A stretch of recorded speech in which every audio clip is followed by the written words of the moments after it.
నమస్కారం ఈటీవీ 360కి స్వాగతం. ముందుగా ప్రధానాంశాలు.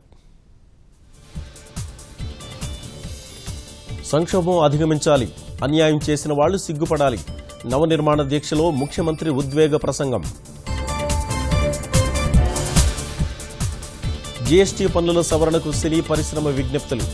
28% సహేతుకం కాదన్న కమల్ హాసన్. పర్యావరణ హిత అభివృద్ధే భారత్ అభిమతం. పెట్టుబడులకు ఆకాశమే హద్దు. ఆర్థిక సదస్సులో మోదీ పిలుపు. ప్యారిస్ ఒప్పందం నుంచి అమెరికా వైదొలగడంపై విమర్శలు. ట్రంప్ వైఖరిని తప్పుబట్టిన ఐరాస సహా ప్రపంచ దేశాలు. బీసీసీఐ పనితీరును కడిగి పారేసిన రామచంద్ర గుహ.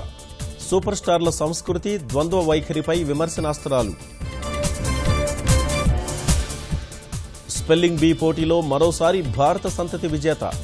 వరుసగా 13వసారి దక్కిన గౌరవం. కాకినాడలో హోర్డింగ్ మీద పడి విద్యార్థిని మృతి. రోడ్డుపై వెళ్తుండగా దుర్ఘటన, తలకు గాయంతో విషాదం.